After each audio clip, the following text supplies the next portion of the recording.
The broadcast is now starting. All attendees are in listen-only mode.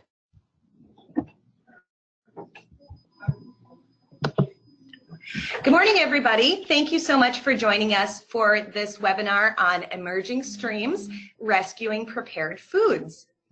My name is Katie Bull. I am the Food Rescue Programs Manager, and your two presenters today will be Diane Wirtz and April Rogg, so I will let them introduce themselves. Hi, this is Diane, and I am the Food Rescue Emerging Streams Developer. And this is April Rogg. I'm the Director of Food Rescue, and really grateful to have you all here today. Great. So just a couple quick reminders before we get started. Questions are welcome as we go. There is a chat box, so you are welcome to enter any questions that you have in there, and we will answer them as we are able. We also have the option of unmuting you so that you will be able to ask a question out loud. So if you have a question, feel free to raise your hand. You should see a little hand icon on your control panel, and then we'll know to unmute you. We will also have time at the end of the webinar to answer any questions. This webinar is going to be recorded, and we will send it out with a link to the recording along with the notes from the PowerPoint. So if you have folks that haven't been able to watch it, or if you need to hop off early, we will have that available to you. Our agenda today is as follows. Diane will walk us through what is prepared food rescue and talk about some of our achievements so far. We're going to introduce you to a brand new tool called Meal Connect and talk a little bit about the safe food handling requirements. Then we're going to hear from our partner, Seth Evans, who is the Operation Director at Hope Recovery. He's going to share a little bit about the agency experience rescuing prepared foods. And then April will share more about the donors we've been working with, and we'll talk about next steps and see if you're ready to start rescuing prepared foods. So I'm going to go ahead and turn it over to Diane to talk about what is prepared food rescue. Great, thank you, Katie. So prepared food rescue is the newest food stream available to Second Harvest partners. We've had so much success with retail food rescue that we are able to build on that experience and expand this to other food streams. So in this program, meal and snack program partners now have the opportunity to collect frozen or chilled prepared food that is ready to reheat, and food service size perishable and non-perishable ingredients. And all of these items could be collected from caterers, special event centers, restaurants, and corporate cafeterias. And then our food shelf partners can be matched with distributors and manufacturers to collect retail packed food items. There's also the opportunity to collect bulk produce from local growers, and we're also working on making food drive donations available for food shelf partners to pick up directly from organizations. And making these connections helps us achieve our goal of providing the right food at the right place at the right time. Since rolling these food streams out at the beginning of 2018, we've had a couple of big achievements that we are super proud of. First, the NFL named us their official food rescue partner so that we were able to facilitate the collection of about 152,000 pounds of food during the week of Super Bowl. Some of our larger agency partners with their own dock height trucks and plenty of storage space in their kitchens were able to collect pallets of excess produce, frozen foods, and beverages, not only from the stadium, but also the special event centers around town that hosted Super Bowl parties.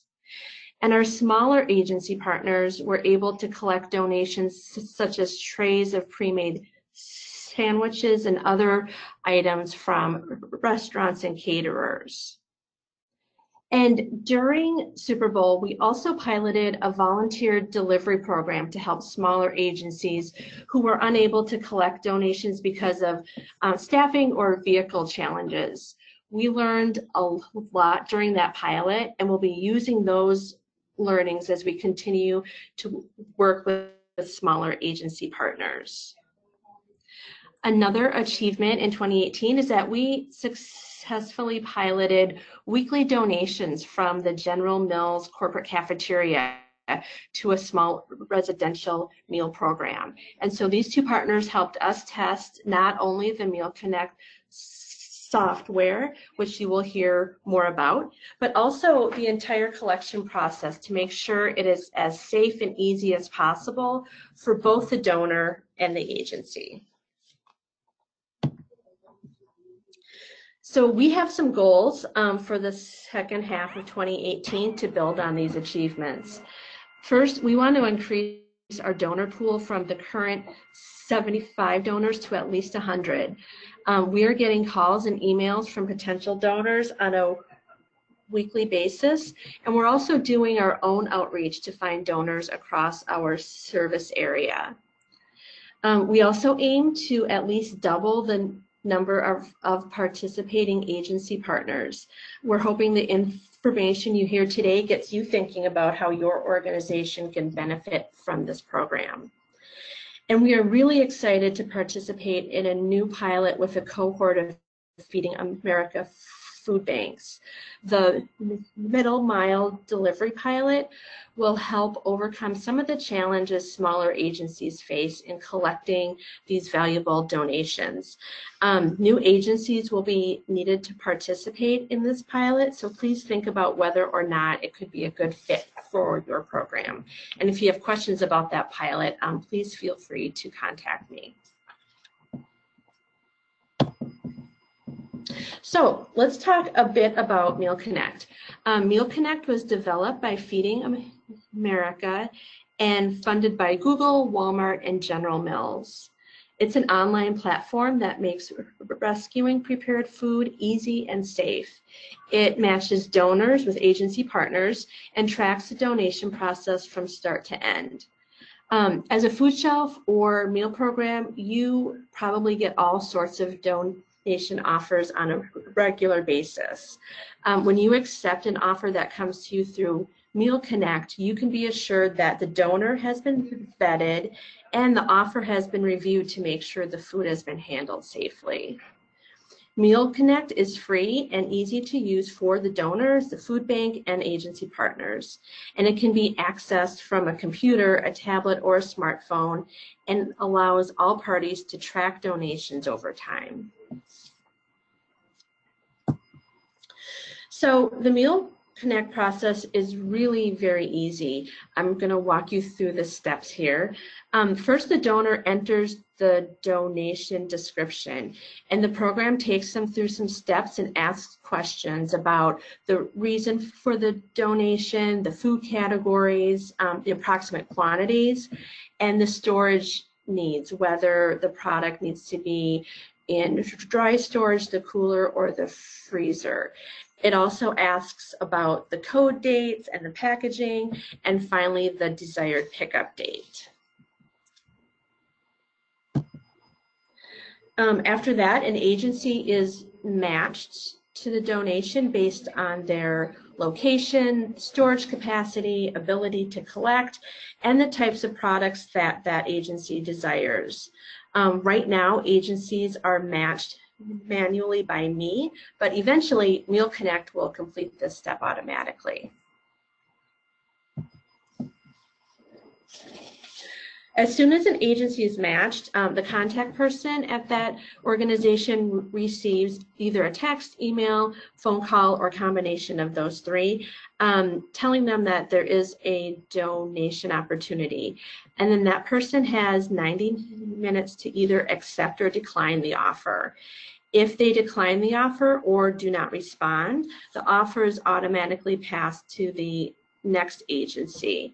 And then the agency that accepts the offer contacts the donor to arrange the pickup time.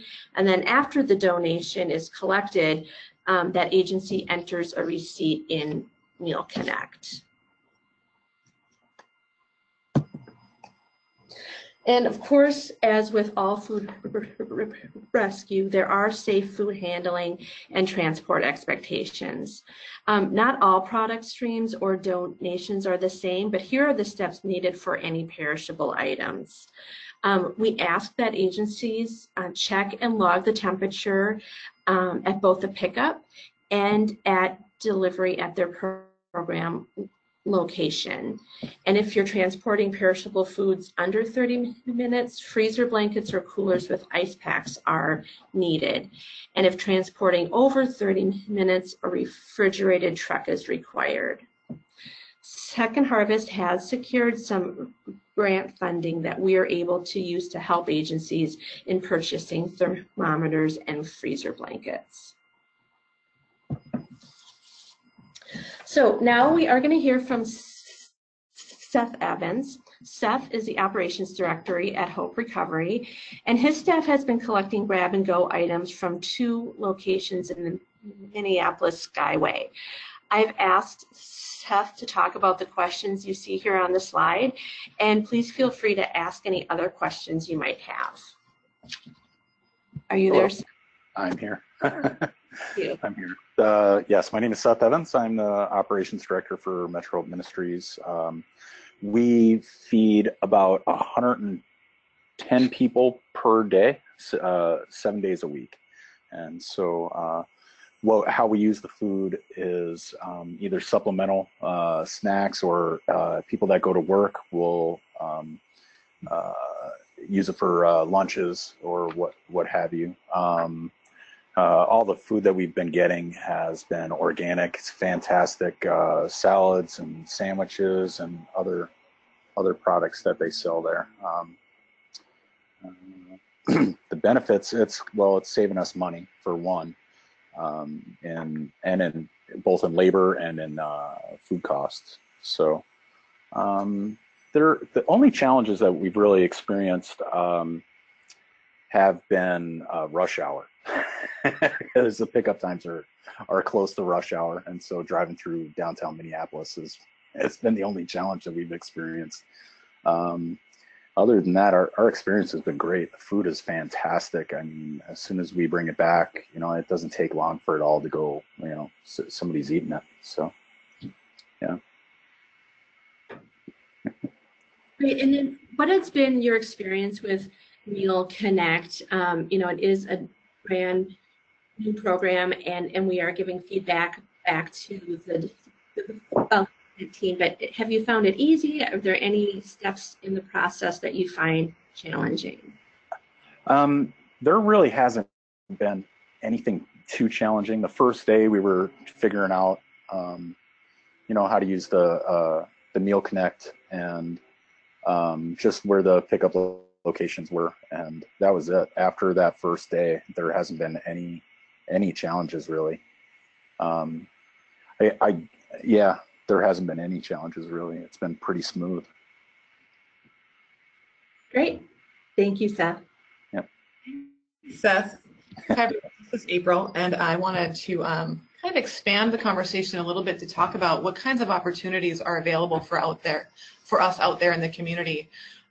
As we think about exploring more deeply these food streams together. What you're looking at here on the slide is the results of a report that were compiled, data that was compiled in a report that was made by Rockefeller Foundation and the National Resources Defense Council. You'll see that Minneapolis is not listed here as a city, but the approach that was taken in these cities, some of them more similar to Minneapolis than others, like Denver, which looks a little bit more like Minneapolis, St. Paul than Nashville or New York City. Some of those efforts made in those places helped to quantify just what was available in terms of food that was not being accessed through different food sectors and industries. Local National Resources Defense Council employees have also done some work in Minneapolis and have encouraged us to use these outputs to compare what might be available in our community.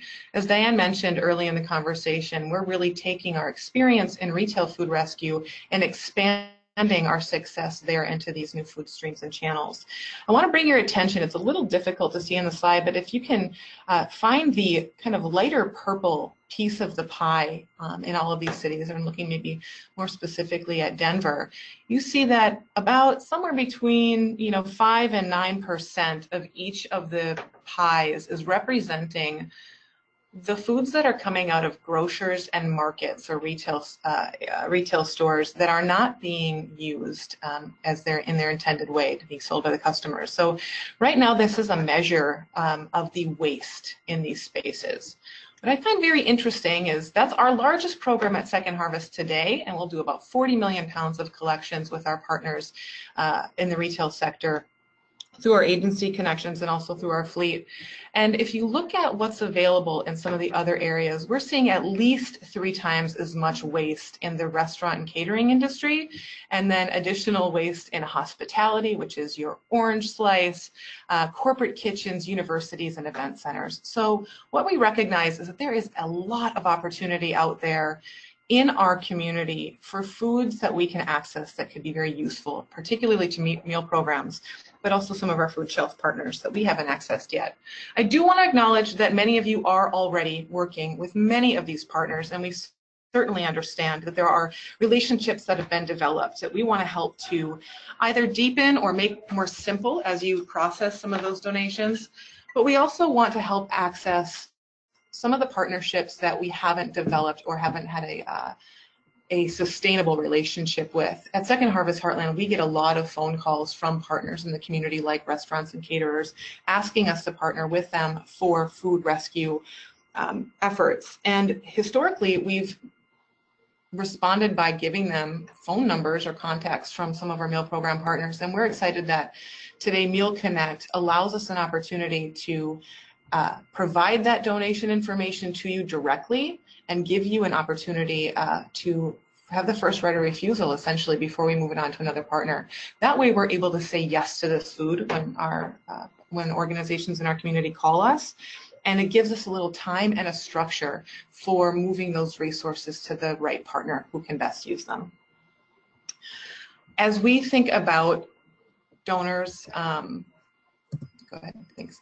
As we think about donors today and the engagements that each of them have for community responsibility, for social responsibility, for sustainability, and other really necessary business needs that they have to reduce the flow of good foods into the waste stream.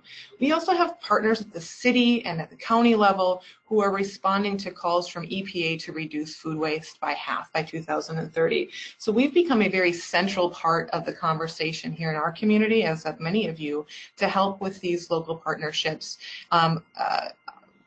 as they develop their processes and structures for doing this work. We are considered the experts, as are many of you. We move food more safely than any other institution, not only here in the state, but also across the nation. Feeding America is the leader in food rescue and food waste diversion. There are a lot of ways that these retailers and restaurants, caterers, and other food sector businesses can engage our community. There are some other apps in the marketplace. There are phone calls that they can make. But what we're helping them do with this tool is have a very clear set of expectations for food safe management, for preparing their donations, for making them available to you in the appropriate way, and for having a process that will help us continue to move those products through the cycle consistently, reliably, and sustainably, that allows us to develop that same trust and really well-developed program that we have in the food rescue retail environment. So when we think about the different types of donors engaging with us today, we are learning a lot as we're going. So Diane talked a little bit about just the variation of donations and the ways that we connect those donations to the right partner. What's really fantastic about this tool is that it allows everyone to engage at the appropriate level for them, or to take the opportunities when they can. We're finding that at caterers and restaurants and stadiums, they have different types of products. We heard a little bit from Seth about what's available in a grab-and-go type restaurant, but we're also seeing huge pallets of pre-sliced vegetables that were never processed come from US Bank Stadium and other event centers that are really much more relevant or usable for some of our larger meal programs that are feeding hundreds of thousands of people a week. All of these organizations are interested in reducing their food waste, in reducing their trash and compost costs, and their community impact, and of course sharing their stories back out to the community. And there are ways that we can make sure that the right food is going to the right partner through this tool. Diane touched on the retail versus food service packaging and labeling requirements, which we help manage the tool.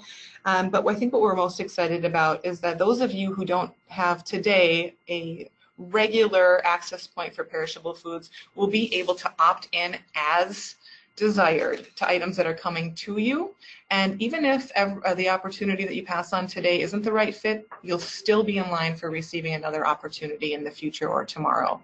Likewise, and this is something else that the tool helps us do very well, if you have a donor that you are familiar with or comfortable working with, but and of course are committed to satisfying their requirements, but don't feel that the donation that they're offering to you on any given day is a great fit for your program, we can help you use Meal Connect to say yes to that donation and help one of your peers get connected to it just that one time, making sure that that donor stays connected to you for additional opportunities in the future.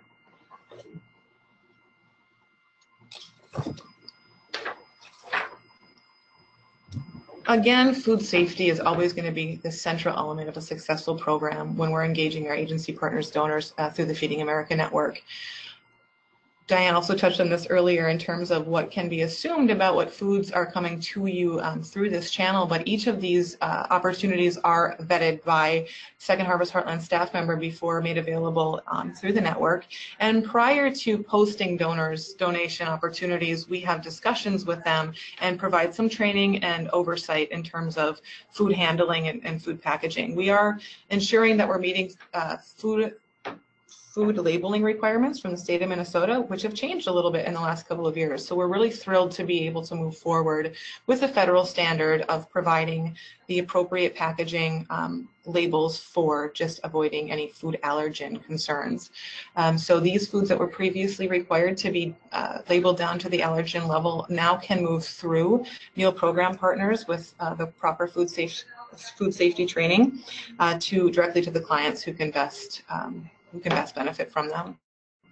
Again, these are partnerships, and so we will have sustainable conversations or repeated conversations with donors as they become more and more comfortable and familiar working with us.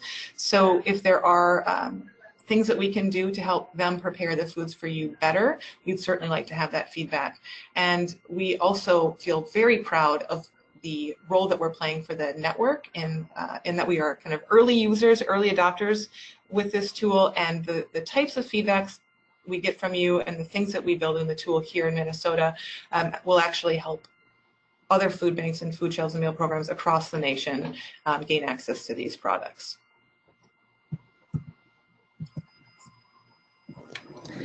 Great. So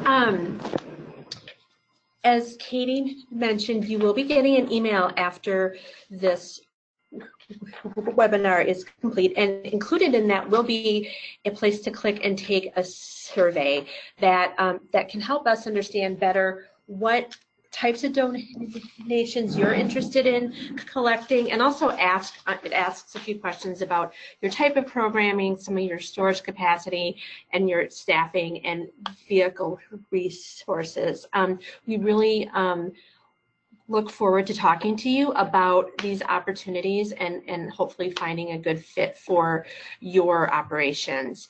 And also just wanted to point out, if you go to Agency Zone, you can also find some safe transport training, some other food safety guidelines, and also Meal Connect instructions.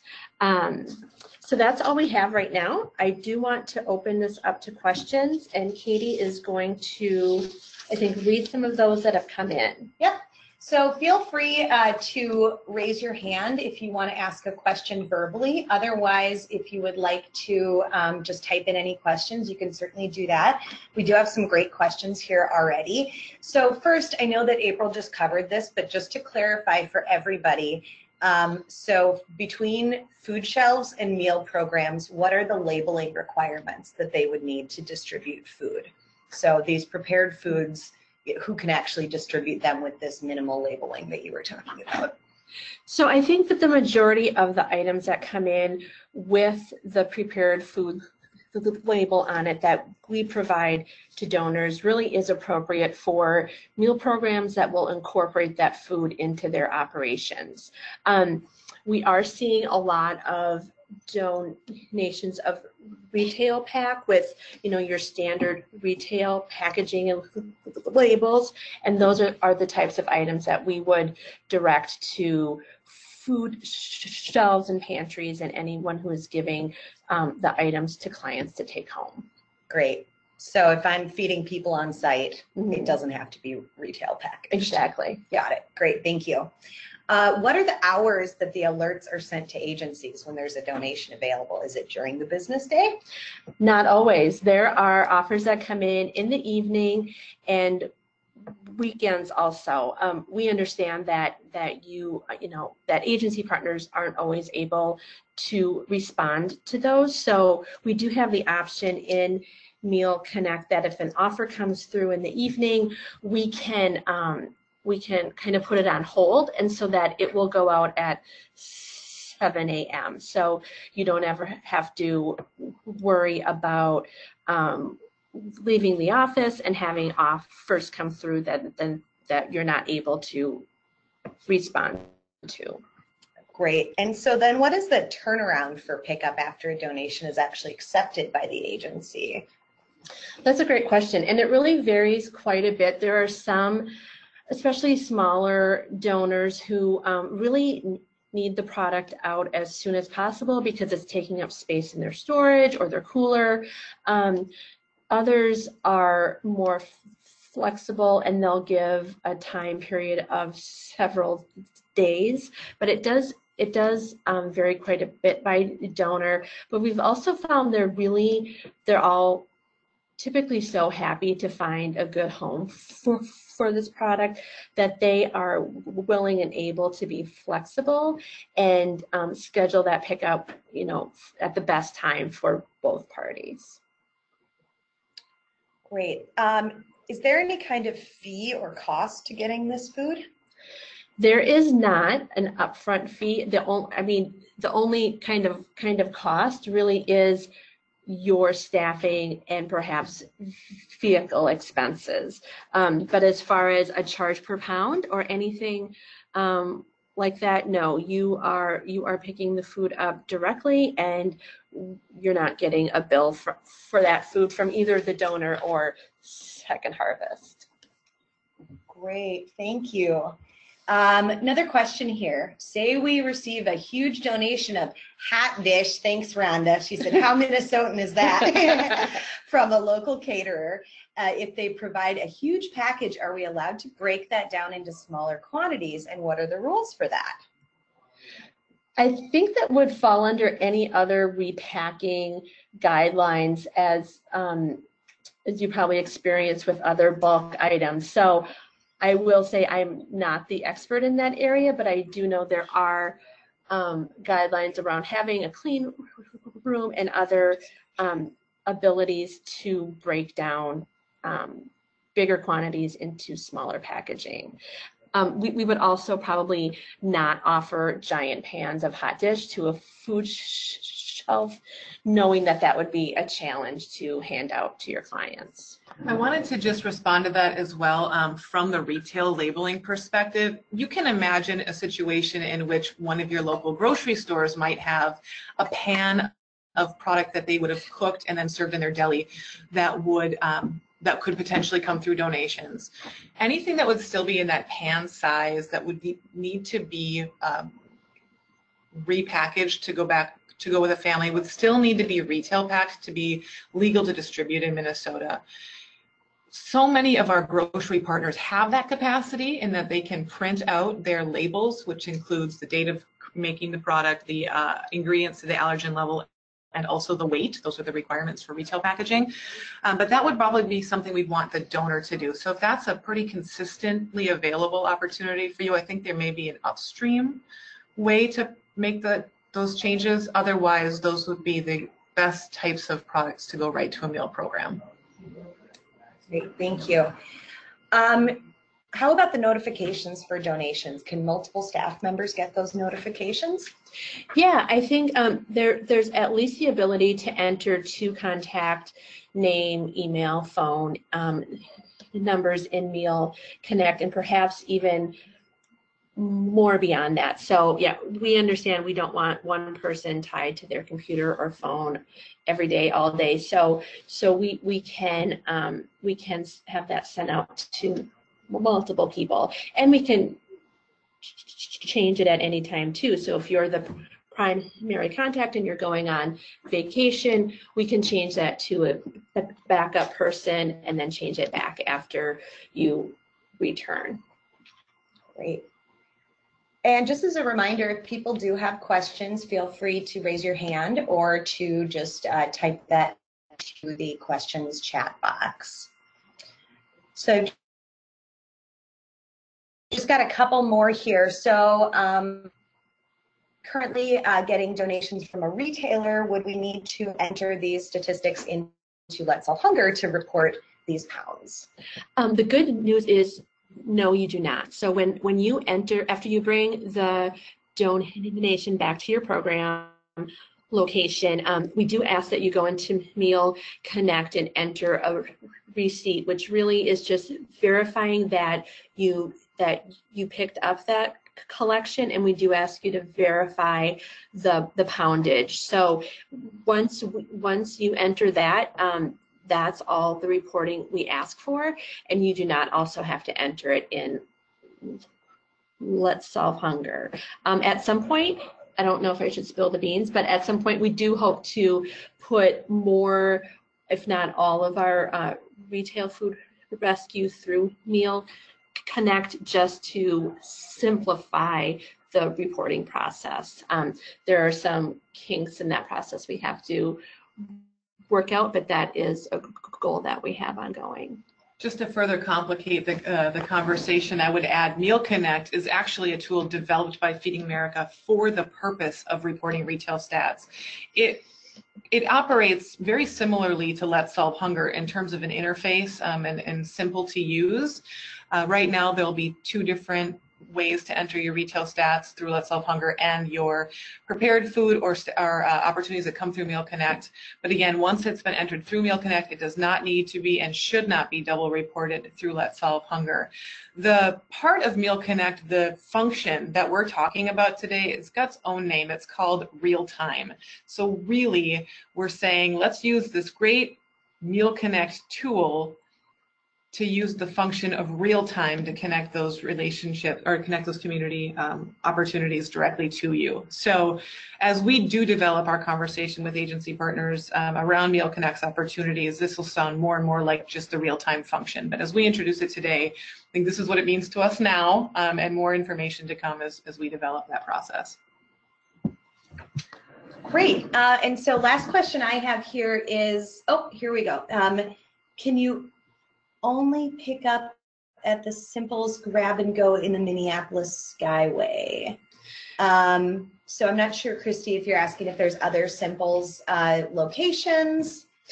No, so those two Simples locations we have matched up with Hope Recovery, so that they're picking up on a scheduled basis, and that actually brings up a really good point, is that we do have some caterers and some smaller donors who know in advance that they typically have excess food through the course of their normal operations. So then our goal is to connect them with one or two organizations, agency partners who always pick up from that particular location. It just really makes it easy. If the donor always sees the same person picking up every time, it allows those two organizations to really make some good community connections, and then it's something that agency can depend on.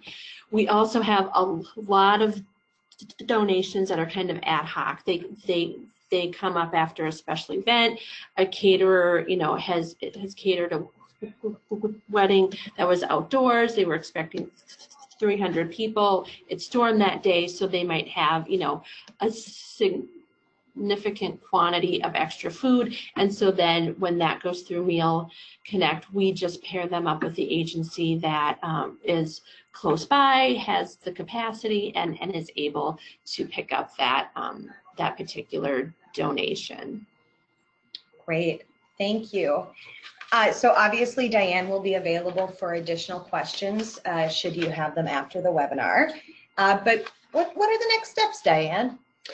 I think the next steps really will be when you get the email with the PowerPoint slides, and then the explanation of how to take this survey. That's a great opportunity for you to express your interest in being part of this program. It'll also answer some of the upfront questions that I typically ask agencies when they express interest. And so then really after that, I follow up with either a phone call or come out to your program location, get you signed up in Meal Connect, make sure you've had the proper food safety training, and then also provide you with some of that safe transport equipment that we've talked about, and then the opportunities to start coming in.